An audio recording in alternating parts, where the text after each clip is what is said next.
Hello, Truebies. This is Shayna O'Connor from TrueBloodFansource.com, and I'm here to briefly recap Sunday night's episode, The Son of True Blood Season 6, also known as Episode 62. Plus, I also want to go over some of the important news points that have gone up on our website over the past week.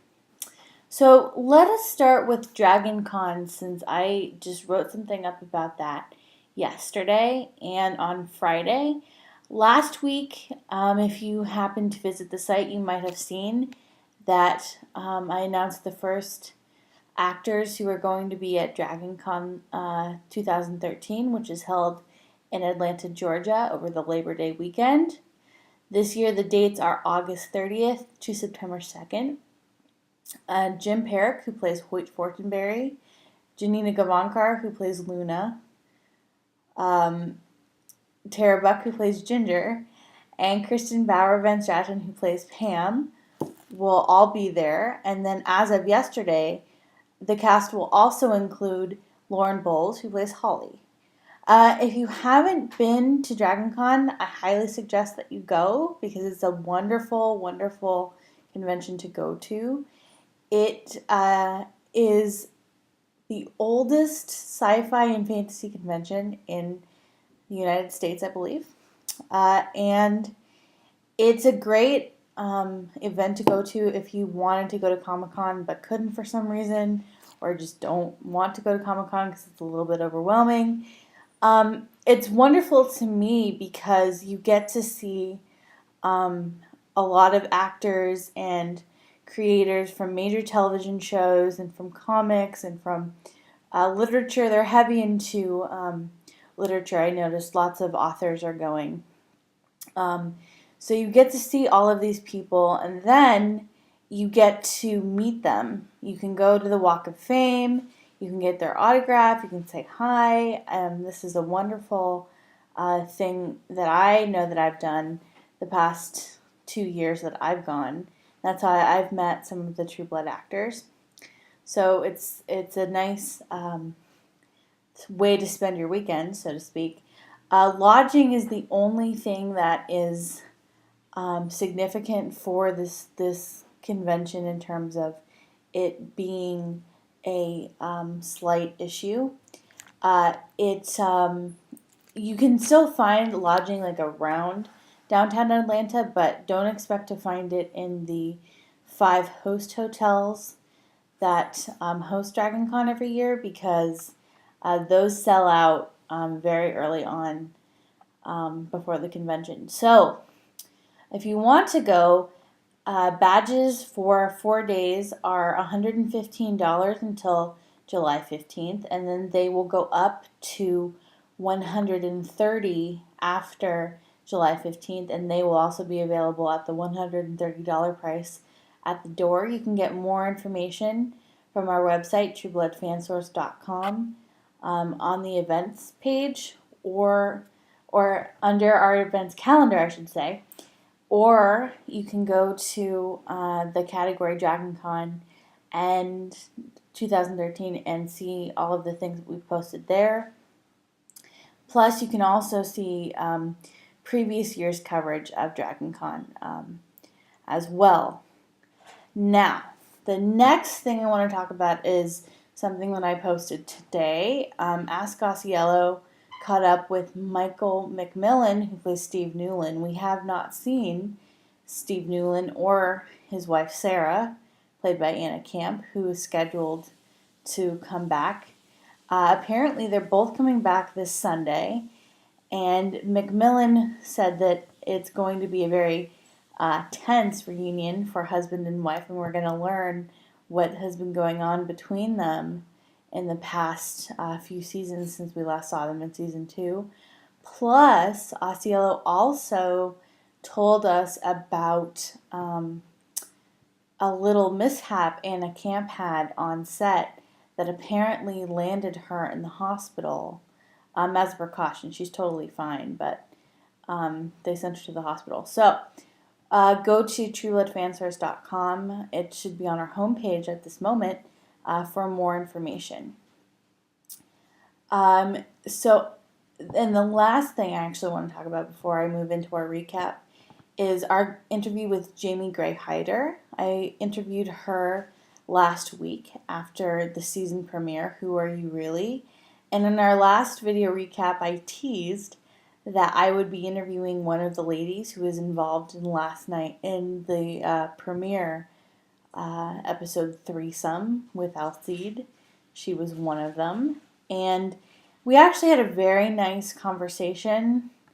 That steamy scene was part of it, but we also talked about what Danielle, her character, was up to, especially last night in the sun. She punched out Lafayette, played by Nelson Ellis.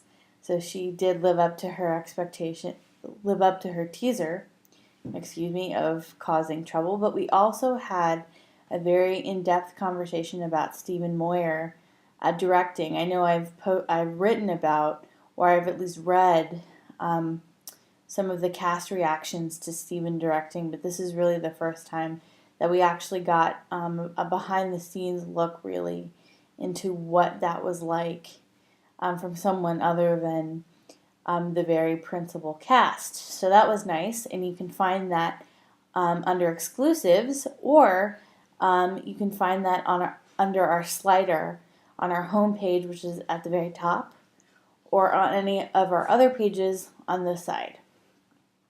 So next, let us move into our recap of Sunday night's episode called The Sun. And in The Sun, it was very interesting because the first thing we do is we get to meet Niall, who is Sookie and Jason's grandfather. He is not Warlow. At least this person isn't. It's been said, if you look on the IMDb page for True Blood, that Rutger Hauer is credited as both Warlow and Niall. I don't know if there's any truth to that, but we'll have to see how that plays out. But I enjoyed seeing him interact with Jason, especially after Jason has spent the season finale and the last episode prior to this, seeing his dead parents and really being anti-vampire and all of this. So it was great to see, especially when Jason's like, "Who are you?" And he's like, "I'm your fucking fairy grandfather." So that was great. And I think that he provided a lot of insight and background into Sookie and Jason's family history, and he did a wonderful job. And the way that it was written was beautifully done, because I remember being very kind of apprehensive when I learned that Sookie was a fairy. Like, how is this going to play out? But it was very beautifully written by Angela Robinson, and it's so far, all of the storylines are very smooth, even in this post-authority world that we are now living in. So I thoroughly enjoyed that, and I liked that Sookie now kind of has an end game, if she wants it, with the fairy supernova. And it will be very interesting to see how Warlow plays into things. Speaking of Sookie met her first halfling fairy, Ben, who's very cute, played by Rob Kaczynski. You can see a couple of interviews with him from various news outlets on our website as well. And they have a spark. Wisely, Sookie chose not to really do anything with it, but she did nicely go to Ben and say, I can lead you to safety, to the fairy club. And so Ben was on his way there last time we saw him. Also heading to the fairy club is, of course, Andy, who has 4 little girls. And poor Andy, he's just so panicked because, this wasn't supposed to happen.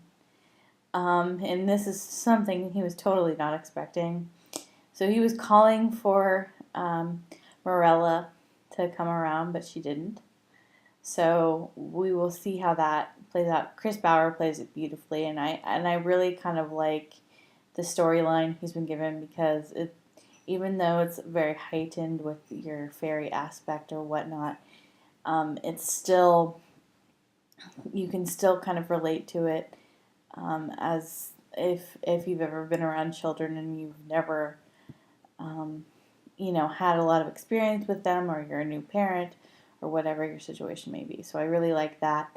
Also, in the Bellefleur family, we saw Terry and Arlene having to deal with the first consequences of what happened with Patrick when Patrick's wife shows up, and Arlene lies so smoothly. It is incredible.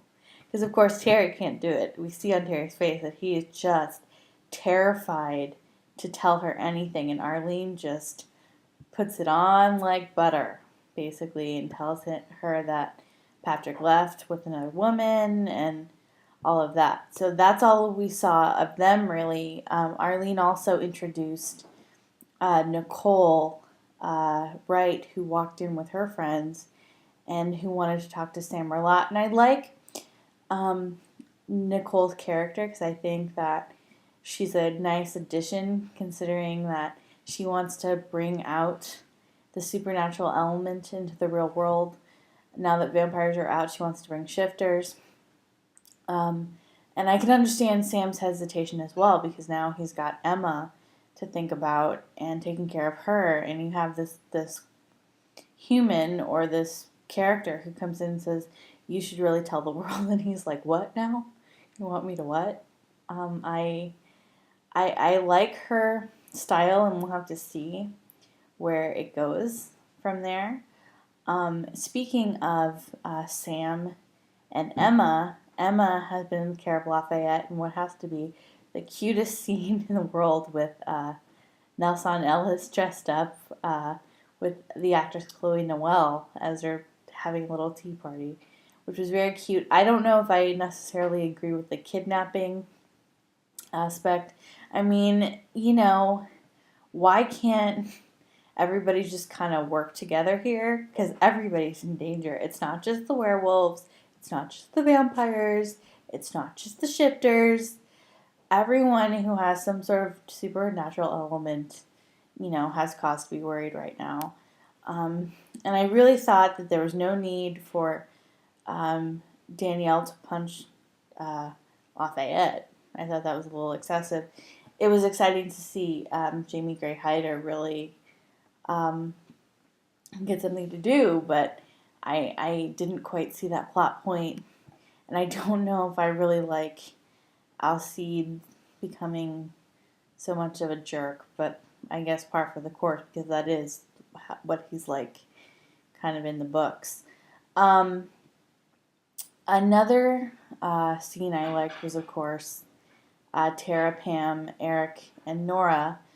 Tara opened the show with, or the beginning of the episode, I should say, with getting shot with a silver bullet slash bullet that emits UV light, which not only irritates the wound so she can't really heal, but as long as it's in there with the light, it burns.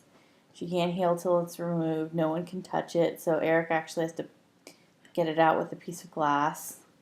But it was kind of nice, even in the tense moments of that scene, to really see Pam as the first-time parent telling Tara it will be all right, when she really doesn't know what will happen. And then she's obviously called Eric, and Eric is the experienced parent coming in, and he calmly removes it, and he gives orders. He's very clearly the leader, and he goes off to try to deal with Governor Burrell, whereupon Alexander Skarsgård gets one of the best scenes ever in playing the nerd type character. If you read, I think it was book 3, Eric dresses up in pink spandex, and we never got to see that in the show, but this is like the next best thing, I guess, because seeing Alexander Skarsgård get to play that kind of humor at the very beginning with the way he looked,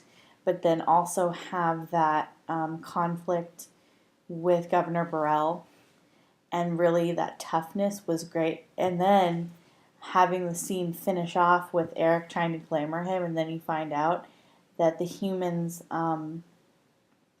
they have invented this thing where you put in contact lenses and you can't be glamored by vampires. I thought for sure Eric would get dragged off to the whatever institution, but I'm glad that he managed to fly off and then get into Willow Burrell's bedroom via her window, because that's very classic Eric, and I'm sure anyone who's a fan of him would love to have Eric Northman show up at their window. But it's also a nice callback to season 3 when Sookie was in Mississippi, and I think it's her who has that dream where Eric shows up at her window, and they end up having that scene where she says, "Oh, you smell like the beach," and all of this stuff. So that was a nice callback. Also nice was Nora and Pam. When Nora tells Pam that, Eric really does love her and care about her, and there was a reason why Pam didn't get to know about Nora, but Nora knew about her. So I thought that sort of softened their relationship up, even though Pam was very adamant in the beginning, because you can see her fear, and that's not like Pam at all. And she's clearly grappling with how to move forward and protect Tara, because Tara is like a brand new vampire, and all of a sudden this storm of stuff comes up. So that was also very interesting. And I think, did I cover it all? Yeah, I think I did. If I forgot anything, feel free to tell me I did, but those are the points that I really liked. If you like certain plot points, if you didn't, feel free to comment either on our YouTube page or on the post page. I would love to hear your comments. And tune in with us on Sunday at 9 p.m. Eastern for our live tweet of You're No Good. So I live tweet with everybody, and I try my best to respond, but sometimes it's a little bit difficult when you're trying to watch and tweet at the same time. So you can join us for that, and then look out for our recap next week. Until then, I will be writing more for you, and I hope that you enjoy all of the content that we have coming and that we have up already. And I thank you all for continually reading our website and going to it and visiting it and telling people. I appreciate it. We couldn't do this without you. So see you next week.